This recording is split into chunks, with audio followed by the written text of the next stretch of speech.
Today is December 19th, 2025, and we will be doing a brief update on the situation in Venezuela and the Gaza peace plan, or what's left of it.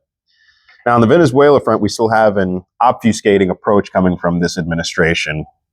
We've been told perhaps 3 times over the course of the past couple of months that, land strikes are inevitable. Right, we're about to open up Hell's Gates and go all out on Venezuela. We've been told it over and over the past couple months. That's why I haven't covered it. More posturing from the administration on this. I'm not saying that I'm hoping for anything to happen. I'm just saying, once again, we're just kind of left in the dark about what the intentions are. I guess that's how it always is when we're talking about foreign policy issues like this. But whatever. But I'm hoping that cooler heads will prevail. I'm asking myself every day, where the hell is the MAGA champion Tulsi Gabbard at to kind of bring some clarity to maybe to calm things down a little bit. Where is she pushing back against this, or does she agree with a new war? I don't know. Maybe she changed her position.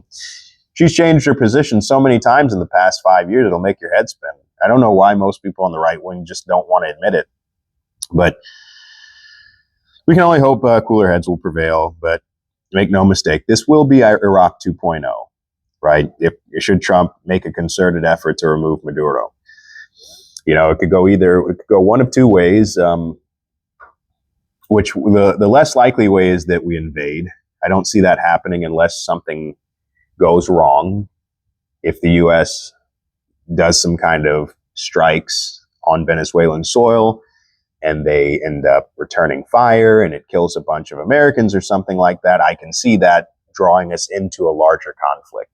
I don't think that's necessarily the way I don't think that's the likely way. I would say that the likely outcome is going to be limited strikes, largely probably won't be the administration probably won't be soliciting the approval from Congress for those strikes. But behind the scenes, they've probably already negotiated a way for Maduro to step down and leave the country. And so the strikes will largely be, theater. And he's probably already going to be gone. Trump will declare victory, and, that'll be our golden age.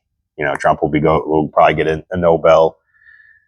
Or the girl that they're installing, I forget her name. She went to go get her Nobel last week. Maybe she'll give him her Nobel, if she can get installed into the presidency after Maduro's ouster. Just some speculation though on me. So, but yeah, it seems like Trump has gotten cold feet on the whole situation. It's been quiet. He's continuing, unfortunately, just to kill a bunch of fishermen in the Caribbean, but we still haven't seen any evidence that there's fentanyl on any of those boats. But I think he's concerned about making the next move, though, because of the congressional approval it'll be needed if he does do land strikes. Like I said, if he does land strikes without congressional approval, I'm betting that it'll probably be limited, and that Maduro there was already a deal made for Maduro to step down. So, but if that's not the case, and he just goes ahead and does it, then you can rest assured that that's going to cost the Republicans in the midterms, and so.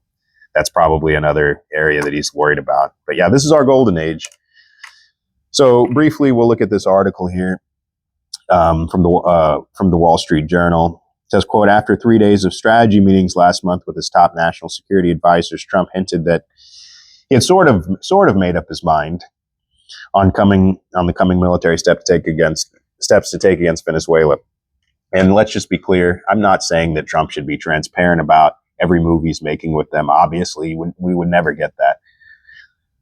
But I do think that, and maybe there's a benefit to, him being, I guess, what's the word I'm looking for? To him being secretive or whatever about what he's going to do. I just don't think he's got a plan, honestly. Right. I think he's waiting for circumstances to kind of move him in a certain direction, or someone within the administration to move him in a certain direction. So I think that's one of the reasons why he's been posturing for like the past 6 months on this thing. and just continuing to make stuff up. The drugs, the fentanyl. I mean, it's all bullshit, right? It's about their oil. It's about regime change. The fentanyl is coming through Mexico. So he keeps people uncertain. He keeps people in the dark as usual with any foreign policy issue. The campaign, the article goes on, quote, the campaign reached a new level of intensity this week when Trump ordered a partial blockade of Venezuela's oil exports and demanded the return of expropriated U.S. oil assets. Now, an important asterisk on that one is that it's a blockade on sanctioned oil ships that are coming out of Venezuela. It's not all of their exports. It's not an entire blockade, right? Now, it's still illegal from a UN perspective. It's not legal to do that. It is their oil, and these are unilateral sanctions that have been placed on Venezuela in their oil, and so those sanctions, typically for them to legal weight, have to go through the UN Security Council. And the reason that he says that it's our oil and that Venezuela stole it, if you saw that clip in the news that Trump says that we're going to get our oil back, it's not their oil, it's our oil.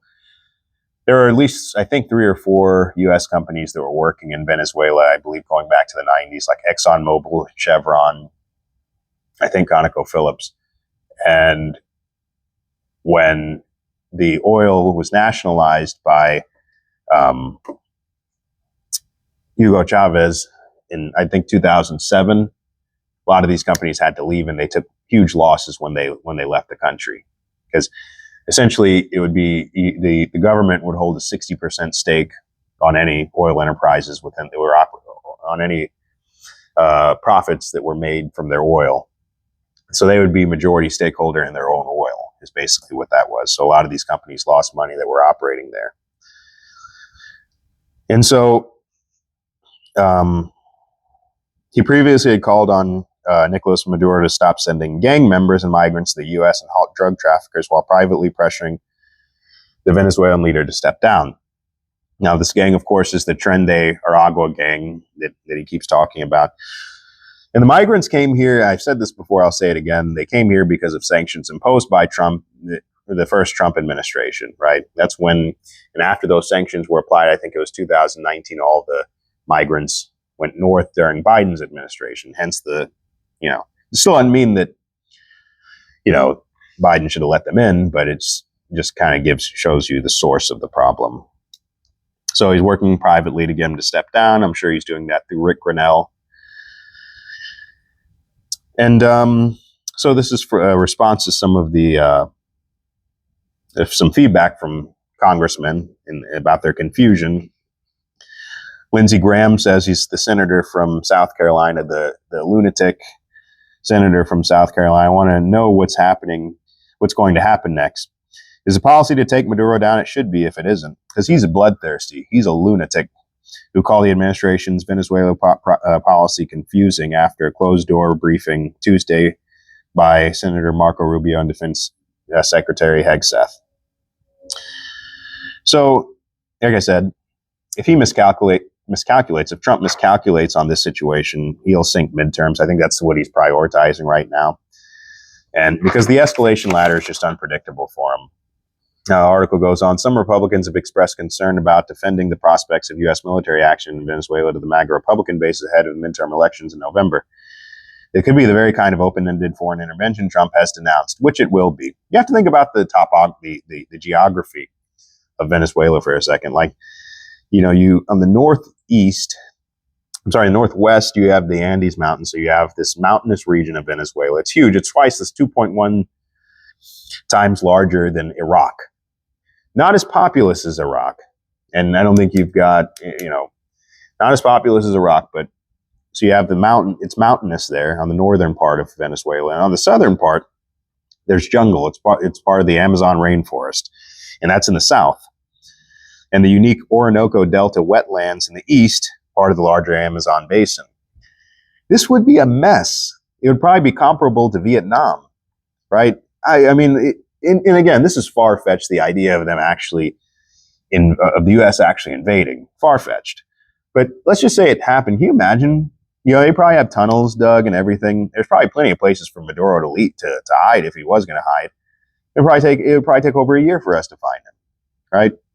All of this because Trump and his team, his cabinet, don't have the intellectual capacity to just make a deal with the man.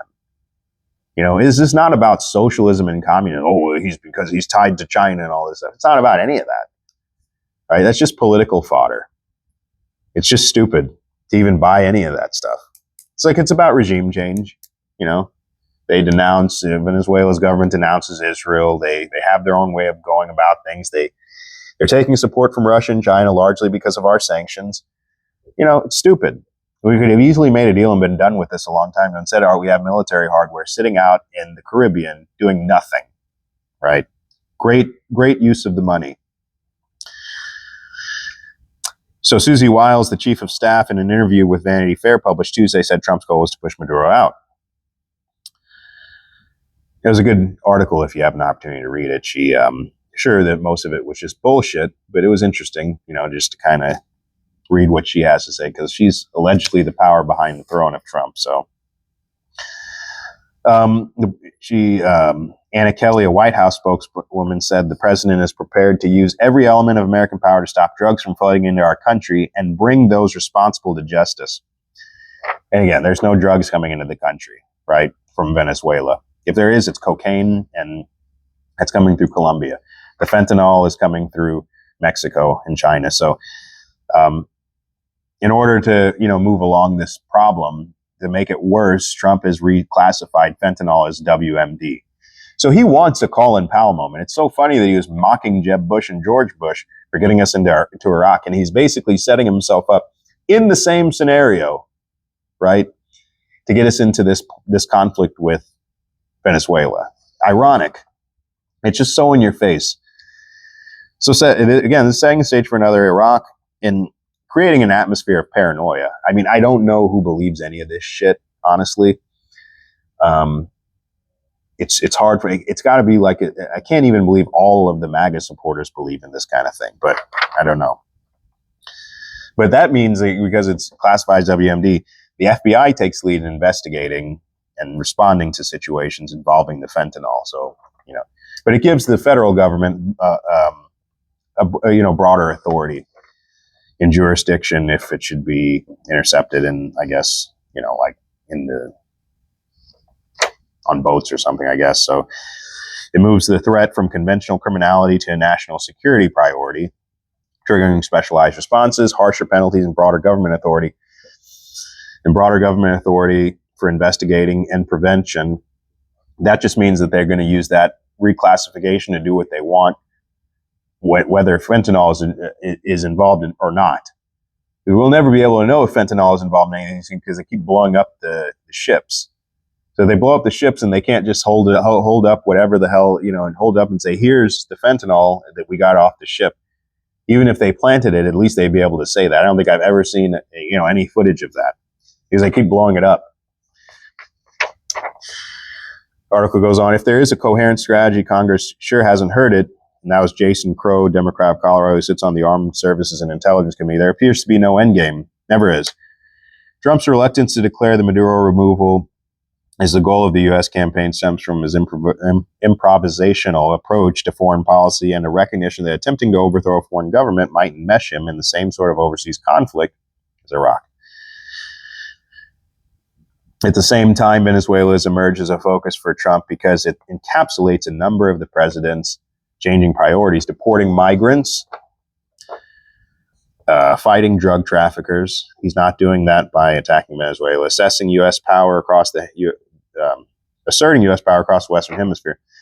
He doesn't need to waste our tax dollars by parking our military hardware out there. They know more than me, so what does it matter? And then securing access to the country's massive oil reserves, there's the key. On a similar note,